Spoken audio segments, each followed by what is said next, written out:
नमस्कार, स्वागत है आपका हमारा खास बुलेटिन स्वर्णिम मध्य प्रदेश की। और खबरों की शुरुआत करते हैं महाकाल की नगरी उज्जैन से, जहां देवास रोड स्थित एक निजी परिसर में पेंशनर एसोसिएशन का वार्षिक अधिवेशन सम्मेलन आयोजित किया गया। कार्यक्रम की शुरुआत दीप प्रज्वलित कर सरस्वती के चित्र पर माल्यार्पण कर की गई। इस अवसर पर 75 वर्ष जीवन काल पूर्ण करने वाले 16 सेवानिवृत्त कर्मियों का साल श्रीफल से सम्मानित किया गया। अध्यक्ष दिनेश सोलंकी ने बताया कि प्रदेश के अलग अलग जिलों से अधिवेशन में 375 सदस्यों ने हिस्सा लिया। पेंशनर्स एसोसिएशन उज्जैन एक गैर राजनीतिक संगठन है। राज्य शासन से चर्चा कर सेवानिवृत्त कर्मियों के जायज हितों के और लाभ के लिए प्रयास किए जाने की बात कही गई। का उज्जैन का कार्यक्रम आयोजित किया गया है और इसमें हमारे पूरे प्रदेश से हमारे साथी उपस्थित हुए हैं जो पेंशनर्स प्राप्त हैं। उसमें हमारी संस्थाएं जो है अलग अलग प्रदेश अलग अलग संभागों में बनी हुई हैं। उसमें से हमारे जायसवाल साहब और छिंदवाड़ा से, पांडुना से, बैतूल से, नीमच मंदसौर पूरे क्षेत्र से हमारे प्रतिनिधि यहाँ उपस्थित हुए हैं। और मुख्य रूप से हम आपसी व्यवस्थाओं के साथ साथ हमारी जो वाजिब मांगें हैं, जो नियमानुसार हमें मिलना चाहिए वो नहीं मिल रही है या आंशिक रूप से उनमें कटौती हो रही है, उसके लिए हम संघर्षरत हैं। जो भी सरकार है, चाहे वो किसी की भी सरकार हो, चूँकि हमारा गैर राजनीतिक संगठन जो भी सरकार है, हमारी उनसे एक ही मांगी कि जो नियमानुसार हमको मिलना चाहिए वो समय पे मिले। और अगर ये नहीं मिलता है तो भविष्य में आचार संहिता समाप्त होने के पश्चात, जैसा कि जायसवाल साहब ने बताया, हम लोग सब मिलकर आंदोलित होंगे और हमारा हक, वाजिब हक जो नियम में हमें मिलना चाहिए प्राप्त करके रहेंगे। तो हमारे आज करीबन 350 से 400 सदस्य यहाँ बीच उपस्थित हैं और सभी ये विचार विमर्श करके आज यहाँ से प्रस्थान करेंगे कि भविष्य में हम लोग अपने हकों के लिए, वाजिब हकों के लिए लड़ते रहें। पेंशन एसोसिएशन का प्रांतीय सम्मेलन और पूरे उज्जैन एवं पूरे प्रांत से आए हुए पेंशनर्स के प्रतिनिधि शामिल हैं। इसलिए हमारा पेंशनर्स सम्मेलन आयोजित करने का मुख्य उद्देश्य पेंशनर्स को आपस में एक दूसरे के साथ में सद्भाव जोड़ना, मान सम्मान करना और हमारी जो मांगे होती हैं, जो समस्याएं होती हैं, उनको उठाना पर्पज रहता है। आज हम लोग यहाँ पर अपने इस सम्मेलन के माध्यम से हमारी तमाम अनेकों समस्याएं हमारी पेंशनर्स की हैं प्रांतीय स्तर की। इसमें मुख्य रूप से हमारी समस्या पेंशन फंड की है कि हमारा पेंशन फंड बनाया जाए जिससे कि हमारी पेंशन तथ्य बना है। दूसरा हमारा ये था कि जो हमारा डीआर है महंगाई राहत, वो धारा 49 की धारा बनाकर, छत्तीसगढ़ का बहाना बनाकर हमेशा उसको रोका जाता है। धारा 49 को समाप्त किया जाए क्योंकि छत्तीसगढ़ को बने हुए 20 साल हो गए। उज्जैन नगर निगम की टीम द्वारा दशहरा मैदान के पास मैगजीन शाह बाबा की दरगाह के बाहर अवैध 3 सेट के निर्माण को तोड़ने की कार्रवाई की गई। साथ ही दरगाह के बाहर संचालित हो रहे अवैध गैराज के अतिक्रमण को भी जेसीबी के माध्यम से हटाया गया। आपको बता दें कि हिंदूवादी संगठनों द्वारा लगातार दरगाह पर हो रहे अतिक्रमण को लेकर निगम को शिकायत की जा रही थी, जिसके बाद आज निगम की टीम जेसीबी लेकर मौके पर पहुंची और पुलिस बल की मौजूदगी में अतिक्रमण हटाने की कार्रवाई की गई।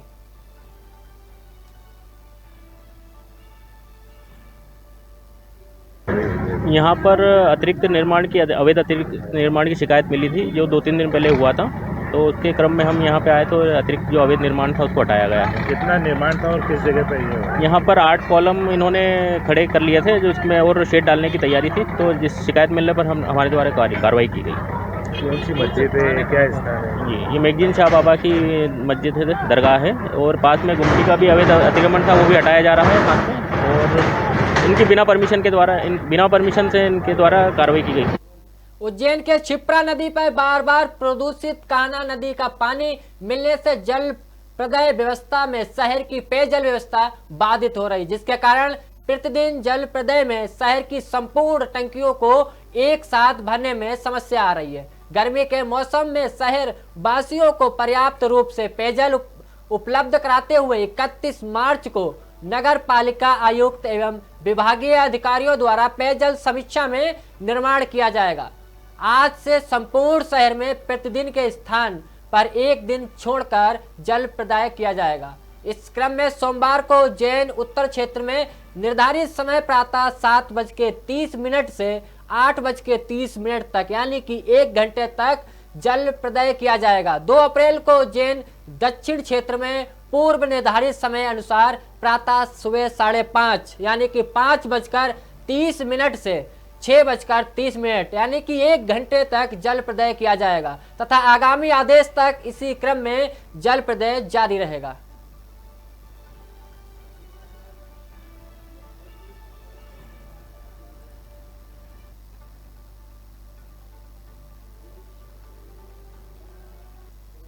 उज्जैन धाकड़ महासभा के उपाध्यक्ष व उद्योग संघ के अध्यक्ष अशोक चौधरी उर्फ दादू के पिता जगन्नाथ चौधरी का स्वर्गवास रविवार को हो गया, जिनका अंतिम संस्कार उज्जैन शहर स्थित चक्र तीर्थ मुक्ति धाम में किया गया।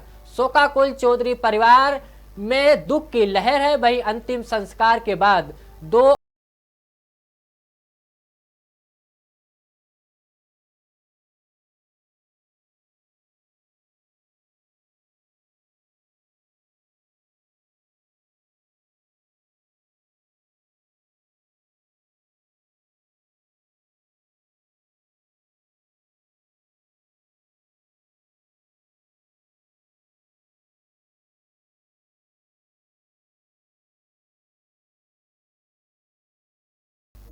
पुलिस कंट्रोल रूम पर एसपी ने किया बड़ा खुलासा। 3 अलग अलग गैंग के 6 सदस्य गिरफ्तार।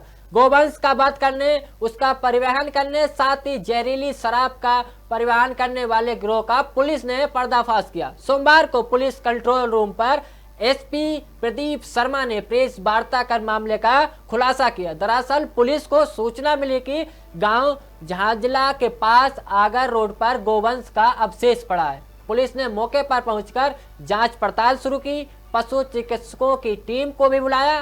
संदेह स्पष्ट अवशेषों का परीक्षण किया गया, जिसमें गोवंश की पुष्टि हुई। मामले की गंभीरता को ध्यान में रखते हुए एसपी ने तत्काल गोहत्या एवं तस्करी की पड़ताल के लिए एक विशेष टीम बनाई और मामले में सीसीटीवी फुटेज व मोबाइल लोकेशन के आधार पर पुलिस ने आरोपियों को पकड़कर आगे की कार्रवाई शुरू कर दी। आरोपी गिरफ्तार किए गए हैं। हमने इस गैंग का जो पूरा मोडस ऑपरेंडी है उसको क्रैक कर लिया है और बाकी जो फरार अपराधी भी हैं उनकी भी तलाश जारी है। जल्दी जल्द वो भी सलाखों के पीछे होंगे। इसमें कैसे खुलासा हुआ है? एक्चुअली इनका जो गैंग जो ऑपरेट होता था, इसकी हमने सीसीटीवी फुटेज और सीडीआर एनालिसिस को मेनली फोकस किया है। इससे पता चला कि ये लोग यूजुअली कीपैड मोबाइल यूज़ करते हैं, जिसका ज़्यादा से ज़्यादा जो डिजिटल फुटप्रिंट है वो अवेलेबल नहीं होता है। तो उसके चलते हमने इसको ट्रैक करना शुरू किया। साथ साथ इसमें एक बहुत ही मुख्य रोल है मुखबिरों की सूचना का, कि किसका कहाँ से मूवमेंट है, कौन कहाँ इस प्रकार की मीट को सप्लाई करता है, कौन इसके सप्लायर्स हैं और कौन इसके बायर्स हैं इंदौर में, देवास में, आसपास इलाकों में। इस प्रकार से इस घटना को हमको क्रैक करने में हेल्प मिली है। सर, कितनी गैंग काम करती थी इसमें और कितने आरोपी अभी तक हिरासत में? इसमें मुख्य रूप से 3 गैंग हैं और उसके बाद एक बहुत ही बड़ा पूल ऑफ वर्कर्स है जो रैंडमली कहीं हियर एंड देयर अपने जो भी सरगना है उनको हेल्प करता रहता है। और इनकी सप्लाई जो है उधर मेनली इंदौर और देवास की है। कितने आरोपी सर? हाँ सर, फिलहाल में 6 आरोपी गिरफ्तार हुए हैं। बाकी नामजद कुछ आरोपी हैं, उन्हें गिरफ्तारी का काम चल रहा है धीरे धीरे। और इसके पश्चात और भी अगर हमको नए अपराधियों का पता चलेगा तो उन पर भी इसकी कार्रवाई की जाएगी। गोवंश कहाँ से लाते थे, कहाँ पर इसको काटते थे और क्या पूरा रहता था इनका? इनका कोई फिक्स स्पॉट नहीं है सच।